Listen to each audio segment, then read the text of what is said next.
What about Dan Moore? I'm torn. I would love for him to be back because I feel a little bit more safe with him, but I feel like I want to see Broderick at left also. I'm like, I draft you in the first. I want to get It's my just opportunity. time. Yeah. It's just time. Yeah. So it's like as much as I'm a fan of Dan, and I don't think me saying move on from Dan is an indictment on what Dan did. I think Dan did a great job of his 4 years of playing himself into a second contract, and he's about to get a nice check somewhere in this league, man. But the same way when we talked about Justin Fields the first 6 games, and it's like, yo, do you just keep him out there the whole time and you never see Russ? Or do you still feel like you got to see Russ?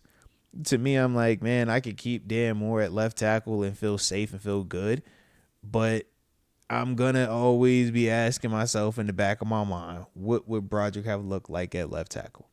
Because when I drafted him in the first round 2 years ago, it was for him to play left tackle. So that's pretty much where I'm at with it, man. Like I said, I don't know if it's the right answer, but that's where I'm at with it. I agree. It's just time. Make or break for Broderick. Yeah. Staying on the O-line, James Daniels. We talked about him. We're ready to move off him. Yeah. Because of Mason McCormick's emergence. And because you got a Pro Bowl left guard now. Yeah. I mean, we weren't moving off of Sayamalu anyway. But I'm saying, well, even with his Pro Bowl nod. Because there was a scenario where it could have been you bring Sayumalu, or excuse me, you return with James Daniels, you move Mason McCormick to left guard, and you move on from Sayumalu. If you really just love James Daniels and you said that was the guy that you had to have back. But I think the rest of the scenarios were keep Mason at right guard, Sayumalu at left guard, and then James Daniels naturally would leave because of the coming off the Achilles and the contract and stuff.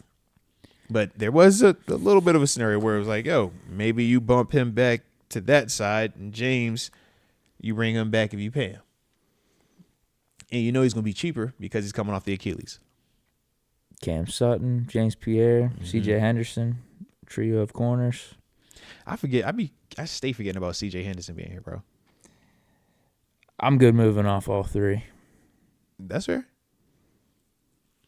The only one I would want back is Cam, and if that was the same type of deal that I had this time around where it was super cheap. I do believe that, yeah, when you are missing the first half of the year because of the suspension, yeah, you hop back into the season, it's going to be a little bit rocky on you. But if it's for the right cheap cost, yeah, I already know Cam at worst. A full season of him at nickel, man, and a full year of him and Beanie being together and pushing each other, I'm like, yo, I'm only going to get better out of there. And I got whichever one of those guys emerges as my starter, I feel good about, but I also feel great about my depth because it's a long season and we see each and every year dudes get banged up, dudes get hurt. I don't have to deal with what that looks like when I'm, down one way or the other. It's like, man, both of them dudes are capable. Both of those dudes produce. So, yeah.